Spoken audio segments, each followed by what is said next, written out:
The man by the window. The hospital waiting room was quiet, too quiet for a place meant to bring healing. Only the distant hum of machines and the soft shuffle of nurses' shoes echoed through the white-tiled corridors. It was late evening, and most of the visitors had already gone home. Except for one man.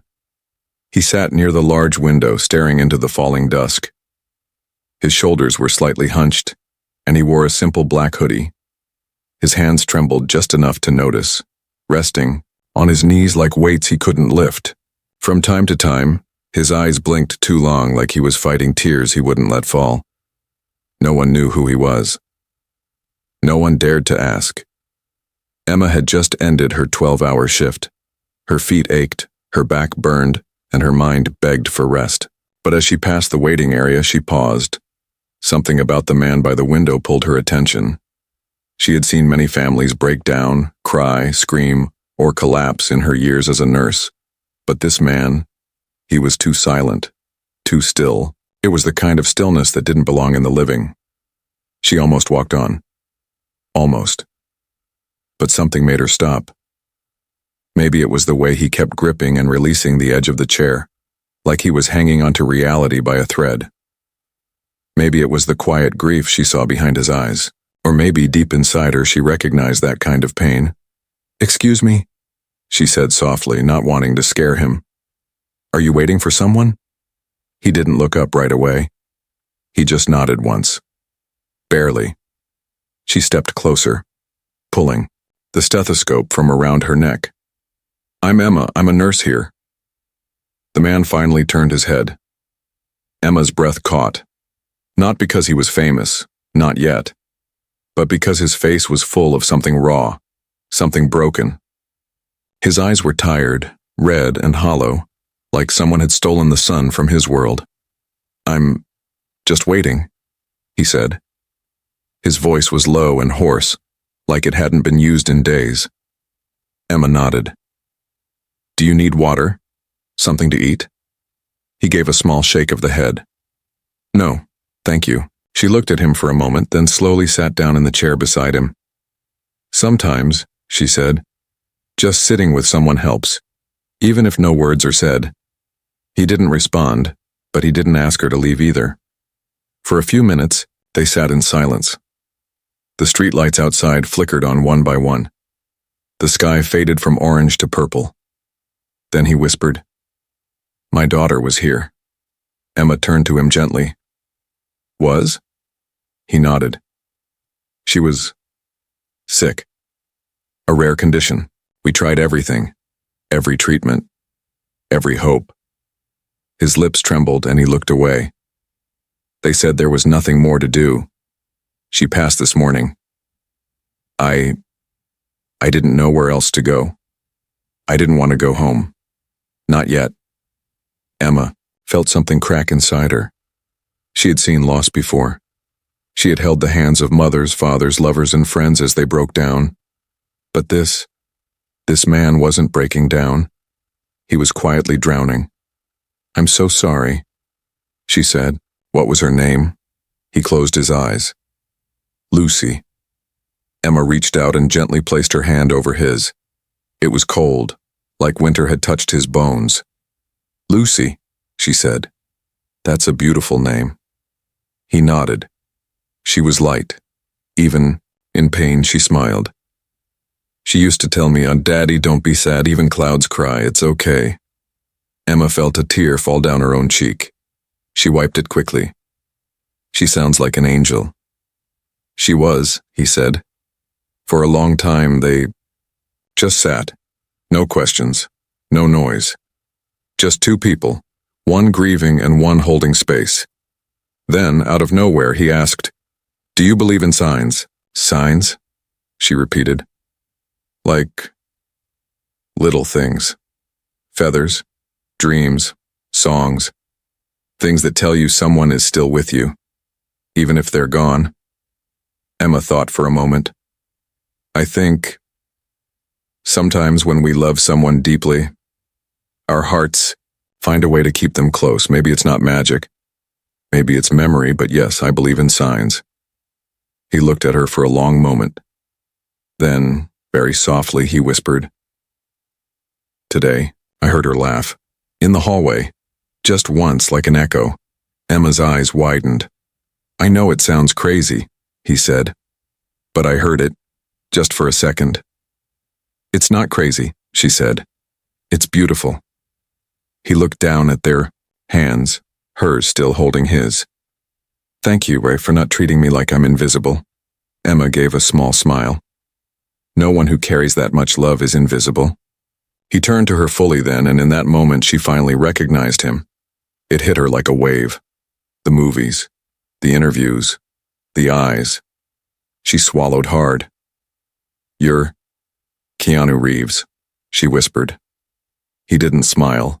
He didn't act surprised. He just nodded. Not tonight. Tonight I'm just Lucy's father. Emma's chest tightened. I won't tell anyone. I know, he said quietly. That's why I'm still sitting here. They watched the stars appear one by one. A nurse passed by, glanced at them, but didn't interrupt. Something about the moment felt sacred. Emma stood up gently. Do you want to see her one last time? I can ask. Keanu looked at her. His lips parted slightly. Would that be okay? She nodded. I'll be back in a moment. As she walked away, he turned back to the window. The city lights shimmered like candle flames in the distance. And somewhere deep inside him, for the first time in hours, he felt something shift. Not relief, not healing, not yet. But the faintest trace of warmth. Emma returned with quiet footsteps. Room 214, take your time. He rose slowly, like the weight of his grief was heavier than his body. But he walked. And as he passed her, he touched her arm and whispered, Thank you for seeing me. She watched him disappear into the hallway, her heart aching and swelling all at once. She didn't know why she stayed, why she sat beside a stranger, but now she understood. Sometimes it's not about healing the world. Sometimes it's just about holding one heart together for one moment longer. Lucy's room. The hallway was long and cold, with white lights that buzzed too loudly above. Keanu walked slowly, each step heavier than the last. Room 214 was just ahead, but to him it felt like 1,000 miles away. He had said goodbye once already, hours ago.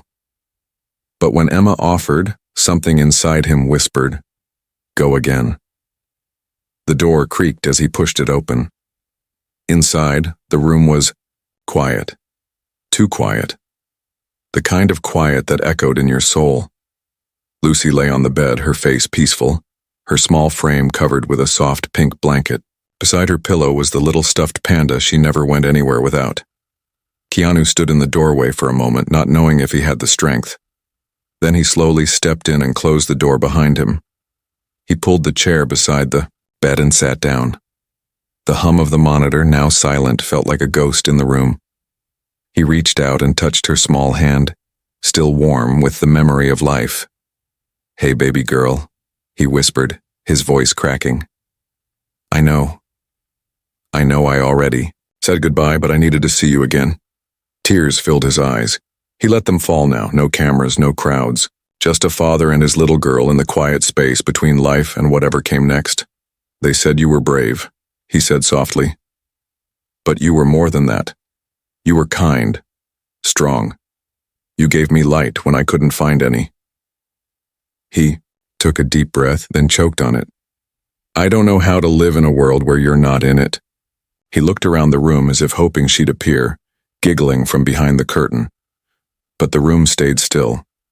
His eyes landed on the window, where a single paper crane sat on the sill. He didn't remember it being there before. He picked it up. It was small and folded perfectly, made from a hospital pamphlet. On one of its wings, in faint handwriting, it read, Even clouds cry, Daddy. It's okay. His heart stopped. The breath in his lungs caught. He looked around quickly. Was someone playing a trick? But there was no one there. The door was still shut. The room was still silent. Lucy, he whispered. Was it just a coincidence? A nurse trying to offer comfort? Or had someone heard his story? But deep down he knew. It was Lucy's phrase. Her exact words. The ones she always said when he felt sad. The ones he never told anyone else. He placed the paper crane beside her, stuffed panda, his hands shaking. "I saw a nurse today," he whispered. "Her name's Emma. She reminded me of you. Kind eyes, quiet strength." He leaned closer, brushing Lucy's hair gently. "You would have liked her." A knock came at the door, soft and respectful. "Come in," Keanu said, wiping his eyes. Emma peeked in, holding a cup of tea. "I thought maybe this would help." He smiled, tired and raw. "Thank you." She stepped in slowly and set the cup on the table. Her eyes landed on the crane. "That's beautiful," she said. "Did you make it?" "No," he said, still looking at it. "It was just there." Emma stared at it for a moment, then sat quietly beside him. "Sometimes," she said softly, "the ones we lose leave little gifts behind. Reminders that love doesn't end, it just changes shape." Keanu nodded, unable to speak. Emma looked at Lucy, then at the stuffed panda. "Was that hers?" "Yes," Keanu said. "She named it Barry." Emma smiled. "I had one too. I called him Sir Fluff." Keanu chuckled, a soft sound that surprised even him. They sat there, two strangers who had become something more than strangers. Not friends yet. Not quite. But something real. Something connected by pain and compassion. After a long silence, Keanu asked, "How do you do it?" Emma looked at him. "See this every day? Feel this kind of sadness? And still go on?" She thought for a moment, then said, "Because of the small things. A thank you. A smile. A paper crane on a windowsill. And sometimes because I get to be there when someone needs a hand to hold, even for a minute." Keanu nodded slowly. "I've done a lot of things in my life, movies, interviews, fame, but nothing prepared me for losing her." Emma placed her hand on his again. "Nothing ever does." The clock ticked softly in the background. Time felt slower here. Gentler. "Emma," Keanu said after a moment, "can I ask you something strange?" "Sure." "When you walked by, earlier, why did you stop?" She looked down, then back up with a small, thoughtful smile. "I don't know. Maybe I saw something in you that reminded me of my own father. He passed when I was 16. I remember how he looked the last time I saw him. Lost. Broken. I couldn't do anything then. Maybe I was trying to make up for it now." Keanu's eyes softened. "You did more than that." Emma blinked back a tear. "Thank you." As the night grew deeper, the hospital settled into silence again. Outside, the wind brushed the trees and the stars shone like quiet watchers in the sky. Keanu stood up slowly and walked to Lucy's side. "Goodbye, baby girl," he whispered. "I'll carry you with me. Always." He kissed her forehead gently and left the paper crane by her pillow. Emma stood too. "I'll walk you out." They walked together down the hallway, their steps slow and quiet. When they reached the lobby, Keanu turned to her. "You didn't have to stay," he said. Emma gave a soft smile. "Maybe not, but some hearts recognize each other, even for just a night." Keanu reached into his pocket and pulled out a small bracelet. It was Lucy's, tiny and pink with little letter beads that spelled her name. "She would want you to." "Have this," he said, placing it in Emma's hand. Emma's eyes filled with tears. "I can't." "You helped her dad find the strength to say goodbye," Keanu said. "That's more than anyone else did today."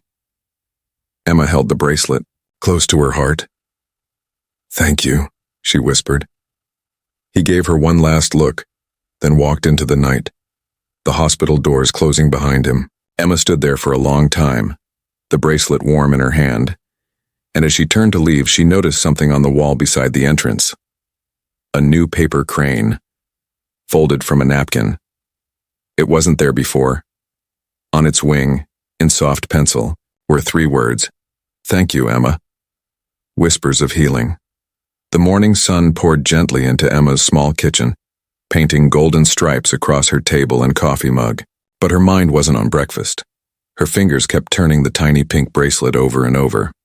Lucy's name shimmered in pastel beads, soft and innocent. It didn't feel right to have it, yet it also felt wrong to let it go. Emma had met many families in crisis. She had offered comfort, patience, and sometimes silence when words felt useless. But nothing in her years of training prepared her for last night. It wasn't just because the man was Keanu Reeves. It was because he had looked more human than anyone she had ever seen. More broken. More real. Her phone buzzed. It was a message from her friend Maya, another nurse from the hospital. "You okay? Heard you stayed late." Emma stared at the screen, unsure what to say. Then she typed, "I sat with a father who lost his daughter. I think it changed something. In me?" Maya responded almost instantly. "Those are the moments that stay, the ones that shape who we become." Emma looked again at the bracelet. Maybe Maya was right. Maybe this wasn't just a moment. Maybe it was the beginning of something deeper.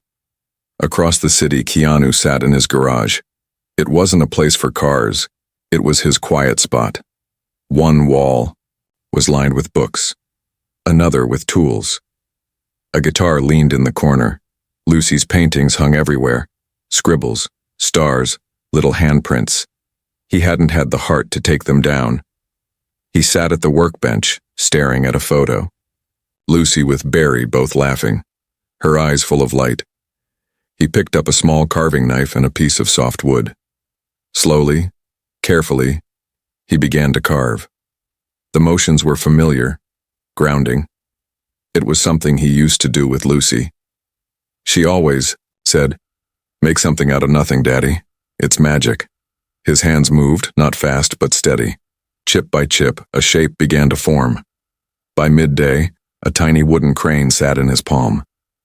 Emma returned to work that afternoon. Her shift was light, but her heart felt heavy. She passed room 214 and paused. It had been cleaned, sheets folded, fresh flowers placed on the side table. No sign of Lucy. Just silence. She stepped in gently, not sure why. Maybe to say goodbye, again. Maybe to make peace with her own heart. On the windowsill sat another crane. This one was wood, polished and detailed with tiny wings carved to look like feathers. Her breath caught. Underneath it, a note. "I made this today." She used to call them skybirds. "Thank you for helping me breathe when the air was gone." Emma held the crane close, tears warming her cheeks. She had never received a thank you like that before, not one carved into time. That night, Keanu returned to a quiet apartment. It felt different now. Lighter, maybe. Not healed, but touched by something human. He sat on his balcony, staring at the stars. They had watched him the night before. They had watched Lucy leave. And somehow they still shone. He opened his laptop. Messages blinked. Agents, producers, studio heads. He ignored them all. Instead, he opened a blank document and began to type. "Today, I learned that grief is not silence. It's the noise we carry when love has nowhere to land. But sometimes, if we're lucky, a stranger sits beside us and reminds us, love still echoes, even in loss." The next day, Emma found a small envelope in her locker. No name, no signature. Inside, a folded letter and a printed photo. It was Lucy standing in a park, laughing with Barry under her arm. Keanu knelt beside her, holding a paper crane in his hands. Both were smiling. The letter read, "Emma, you reminded me that even strangers can hold the weight of our pain and not flinch. Thank you for seeing Lucy, thank you for seeing me." Emma read it twice, then once more. Her hands trembled, not from fear but from the quiet power of kindness returned. Weeks passed. The world moved fast as always. Patients came and went. Lives changed. But something stayed with Emma, something unshakable. And then one evening, a man appeared in the hallway of the pediatric wing. He wore a simple shirt and jeans. Nothing flashy, but his eyes held a calm strength. He carried a box. "Hey," he said, his voice soft. Emma looked up from the chart she was reading. Her heart skipped. Keanu? She whispered. He smiled gently. I wanted to give something to the kids here. Something small. He opened the box. Inside were dozens of hand-carved wooden cranes, each one unique, each one polished, smooth. Lucy called them skybirds, he said. I thought maybe they'd help some of the little ones feel a little less afraid. Emma's eyes filled with tears. They will. He handed her one. This one's for you. It was different from the rest. Its wings were painted in soft pastel colors, and on its side were 2 letters. E plus Lemma took it with both hands. Thank you. Word spread fast in the hospital. Not about the celebrity, but about the man who carved birds for children. About the daughter he lost, and the nurse who sat beside him in silence. They didn't become famous for it. They didn't try to. But on quiet nights, when a child was scared or a mother was crying, a nurse would place a wooden crane beside the bed, and the room would change. Because sometimes healing didn't come from medicine. Sometimes it came from a skybird carved in grief, given in love, and held in hope. The day the music stopped, the hospital was quieter than usual that morning. Clouds hung low over the city and light rain drizzled on the windows like soft tears.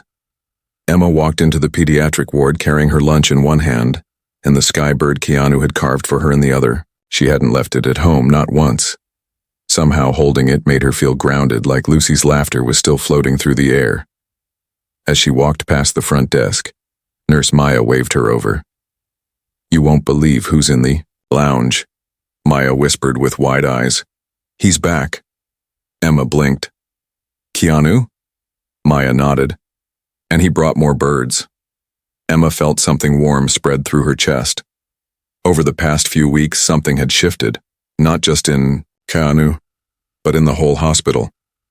The birds had become more than wooden gifts. They had become symbols of courage and comfort. Nurses pinned them to clipboards. Kids tucked them under their pillows. Parents held them while waiting for results. Emma entered the lounge quietly. Keanu stood at the table arranging a fresh batch of skybirds into rows. Some were painted, others were left raw and honest. He looked up and smiled when he saw her. Hey, he said. Hey, she replied, stepping in. He held up one of the birds. This one has your name on it. She took it gently. On the underside of the wing in careful carving it said, For Emma, who gave me breath when I forgot how to breathe. Her voice caught. You keep giving so much. He shrugged. It helps me too. They sat down across from each other. For a while they just watched the rain paint lines down the window.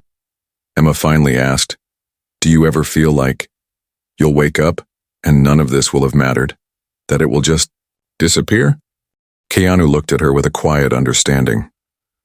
All the time. Grief doesn't ask permission. It just moves in, unpacks, and stays. But the birds, they remind me that even after something ends, beauty can still begin again. Emma nodded. Lucy would be proud. He smiled, but it didn't reach his eyes this time. Later that day, the ward filled with a low hum of laughter and music. The hospital had arranged a small event, a joy day for the kids. A local guitarist played gentle songs in the common room while nurses passed out balloons and snacks. Parents sat on chairs or leaned against the walls, watching their little ones dance, play, and for a moment forget why they were there. Keanu stood quietly in the back, unnoticed by most. But the kids knew. They always knew. Some of them called him the Skybird Man. Others thought he was a magician. To them, he wasn't. A movie star. He was someone who made sadness feel lighter. Emma joined him near the window. You okay? She asked. He nodded slowly. I'm just remembering. Remembering what? He looked toward the children dancing. Lucy loved music. We used to dance in the kitchen after dinner, every night. Just the two of us and whatever song came on. Emma smiled softly. That sounds beautiful. He hesitated. There was one song she always asked for. Somewhere Only We Know. She'd spin, in circles and fall into my arms laughing. Emma looked at him. Do you want me to ask them to play it? Keanu's lips parted, then closed. He looked torn. I'm not sure I can hear it without falling apart, he said. Emma touched his arm gently. Then maybe falling apart is okay. She stepped over to the musician and whispered something in his ear. He nodded, smiled, and adjusted the mic. This next one is for someone in the room who's holding a very special kind of love, the man said. You know who you are? Then the opening chords began, soft, haunting, and familiar. Keanu froze. The room quieted. Some kids stopped playing, others swayed with their parents. But Keanu just stood, his hands clenched, his jaw tight. Emma moved. Beside him. You're not alone. His eyes filled with tears, but he didn't look away. The music played on. And slowly, he let go. His shoulders dropped, his breath broke, and he cried. Not the quiet tears from the waiting room weeks ago. These were the tears of a father finally letting his grief speak out loud. Emma didn't speak. She didn't hug him. She just stood with him, hand gently on his back, letting him be exactly what he needed to be. A dad missing his little girl. As the final notes faded, Keanu whispered, "Thank you." Emma nodded. "Thank her." He looked at her. "Lucy?" "Yes," she said. "She brought you here. She brought all of this." After the event, a little boy named Aiden tugged at Keanu's sleeve. He was 5, pale and hooked to an IV pole, but his eyes shone bright. "Mr. Skybird," he said, holding up one of the cranes. "Did your little girl make these too?" Keanu knelt down. "Nobody, but she inspired them." Aiden smiled. "Can I give her one, just in case she's watching?" Keanu's throat tightened. Yeah, you can." Aiden walked over to the window, held the crane to the sky, and whispered, "This one's for you, Lucy." Emma found Keanu later, sitting in the courtyard, behind the hospital. The rain had stopped and the air smelled fresh. He looked lighter somehow, like a piece of him had come back. "I want to start something," he said. "A project, a foundation." She sat beside him. "What kind?" "Lucy's Skybirds," he said. "A place that sends these wooden cranes to children in hospitals all over the world, with messages of hope. Something small, something real." Emma smiled, heartful. "I'd love to help." He looked at her. "I was hoping you'd say that." That night, Keanu sat in his apartment, carving again. This time, he wasn't alone. Lucy's picture sat beside him, smiling. He whispered, "We're doing it, baby girl. We're going to help others smile, just like you did." And for the first time since she was gone, he felt her laughter in the room. Not an echo, not a memory, but a presence. A feeling that whispered, "I'm still here." Lucy's Skybirds take flight. It began with a single photo. Emma posted it on her social media page late one evening after her shift. It showed a small wooden crane resting gently on a child's hospital bed, with a caption that read, "Even in our darkest days, kindness can still take flight. Thank you, Lucy." Within hours, the photo spread like wildfire. Messages flooded in. Nurses, doctors, parents, even strangers. They wanted to know about Lucy, about the cranes, about the man who carved them and the nurse who listened. What started as one quiet act of comfort quickly turned into something much larger. Keanu didn't plan for it to happen that way. He wasn't chasing headlines or applause. He just wanted to honor his daughter's memory. But people saw the beauty in it. They saw the humility, the love, the quiet power of something handmade in grief. Within days, journalists reached out. News channels sent emails. Celebrities reposted the photo with the words, "Lucy's Skybirds" in their captions. But Keanu refused interviews. He didn't want to talk. He wanted to build. Emma, however, became his quiet partner in it all. She helped design the logo, 2 wings forming the shape of a heart, with a tiny crane in the middle. She contacted hospitals, wrote letters, and started organizing volunteers who wanted to carve or donate. They rented a small space near the hospital, a warm little workshop filled with soft music, sandpaper, wood shavings, and the scent of cedar and pine. Every crane was hand-carved, hand-painted, and packed with a personal message inside, a note that said, "You are not alone. Love still lives. Keep flying."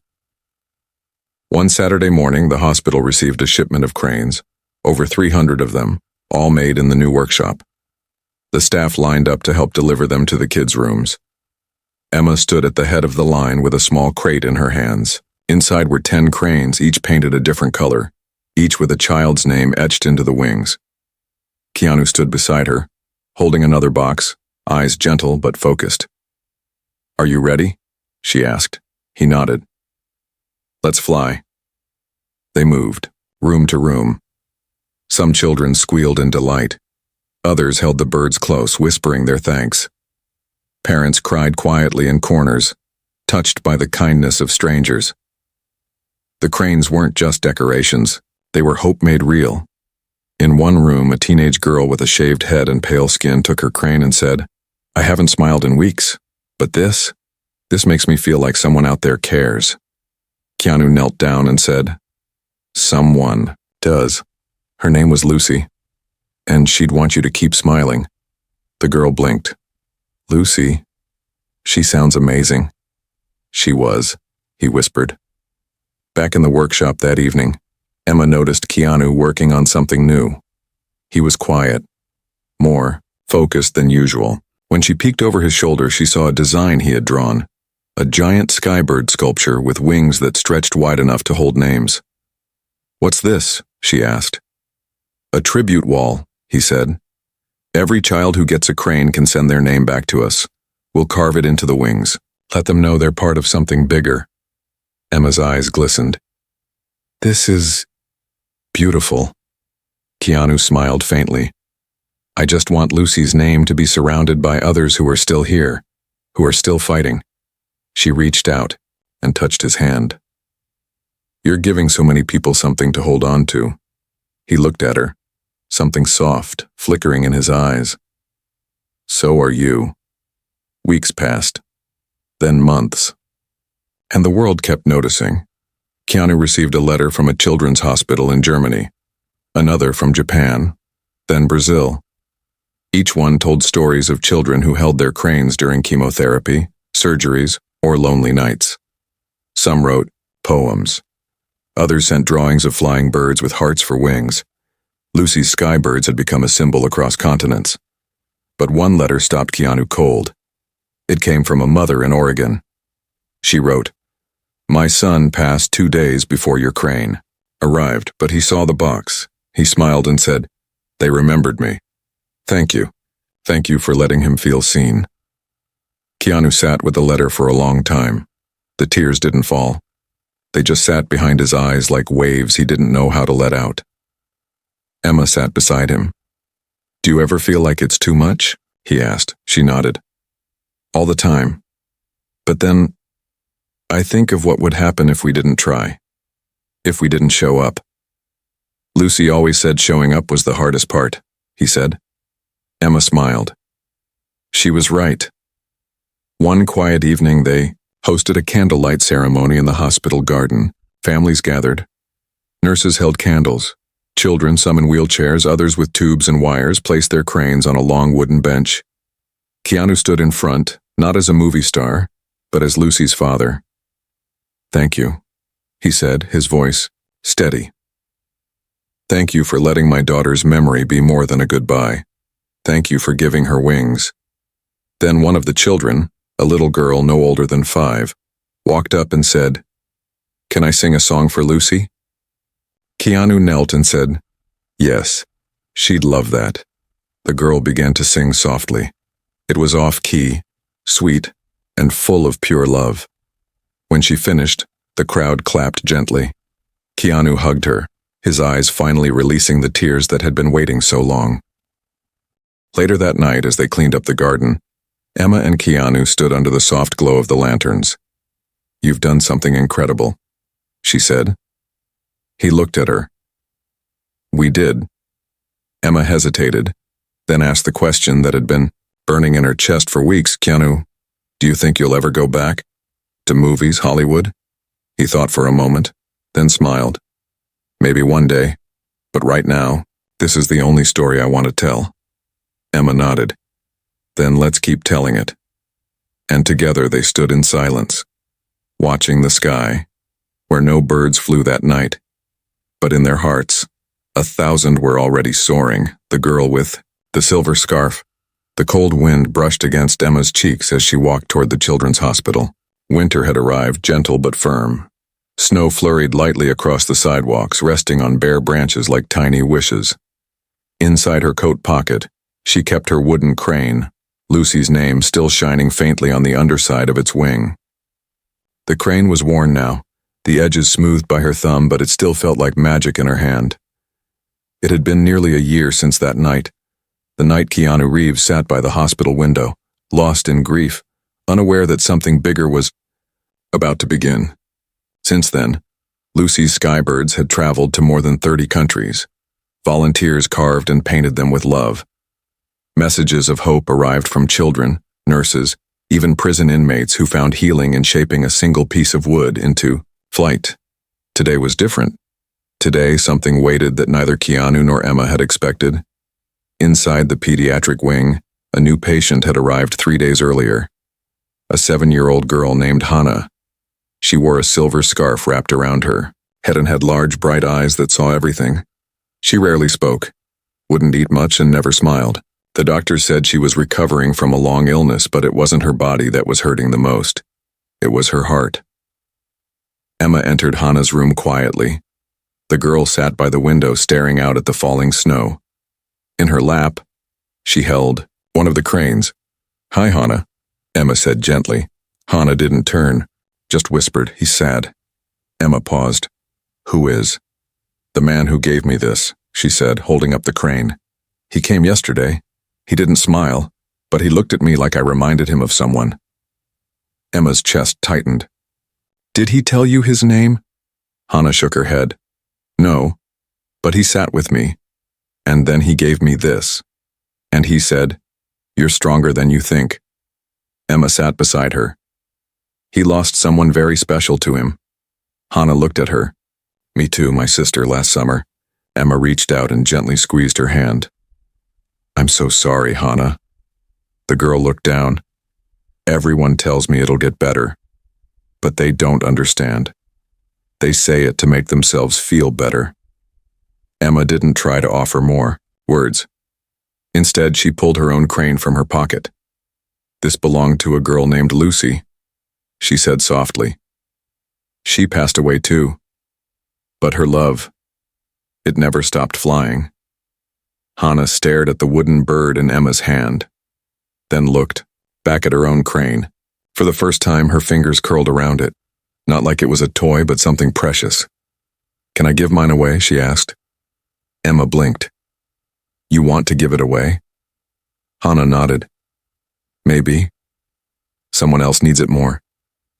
Emma smiled. "You're already becoming part of the skybird story." Later that evening, Hannah asked to meet the man who gave her the crane. Emma texted Keanu. Within the hour, he arrived, wearing a wool coat, scarf, and the familiar look of someone carrying both peace and pain. Hannah watched him enter the room and gave a tiny wave. He smiled, small and kind. "Hey," he said, walking over. She held up the crane. "I'm giving it to someone tomorrow." Keanu's eyes widened slightly. "You are?" "Someone new is coming," Hannah said. "They'll be scared, but this helped me. Maybe it'll help them." Keanu sat beside her, visibly moved. "My daughter," he said quietly, "used to say the bravest thing we can do is give away the love we're still learning to carry." Hannah nodded slowly. "I miss my sister." He nodded back. "I miss mine, too." They didn't say much more. They didn't need to. Sometimes two broken hearts recognize each other before words can explain why. A week later, a boy named Sam arrived in the ward. He had burns on his arms and a deep fear in his eyes. Hannah was the first to visit him. She handed him the crane and whispered, "This was mine. Now it's yours. It's part of Lucy's skybirds. And now, so are you." Sam didn't say a word, but he held it close and didn't let go all night. The project grew again. Keanu and Emma received letters from teachers wanting to introduce skybird carving in art classes, from soldiers asking if they could send cranes to orphaned children in war zones, from grieving parents holding on to tiny birds like they were the only pieces of heaven they could still touch. One letter came from a father in the Philippines.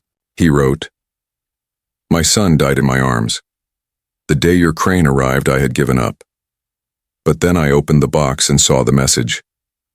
Love still lives. I carved my own crane the next day. Now I send them to families here. Lucy helped me keep breathing." Keanu sat alone in the workshop one snowy morning, carving in silence. He paused and looked at the hundreds of cranes around him. So many names, so many stories. He picked up a fresh piece of wood and began something new. Emma walked in minutes later. "You're early," she said. "Couldn't sleep," he replied. She sat across from him. "What are you making now?" He showed her the sketch beside him. It was a wooden book with carved pages. On the cover were two names, Lucy and Emma. Emma blinked. "What is this?"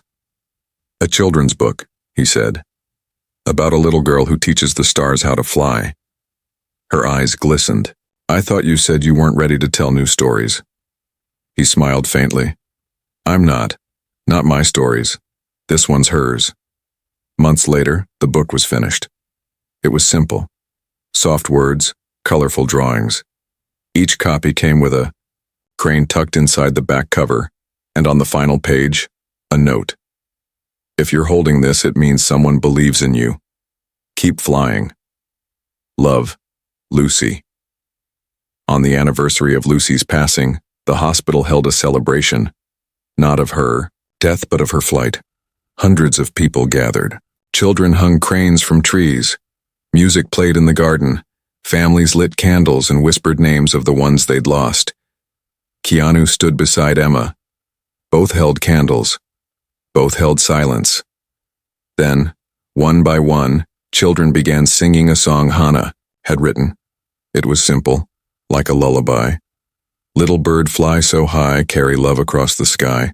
When I'm scared, I'll look for you. In the light, I'll find my truth." As they sang, paper cranes flew gently in the breeze, strung from branches like memories in motion. Emma leaned into Keanu's shoulder and whispered, "She's here, you know." Keanu nodded, voice soft. "I know." The story didn't end, because Lucy's skybirds still fly, and every time a lonely child holds one, every time a grieving father carves one, every time a nurse stops to sit beside a stranger in pain, love takes flight again, and again, and again.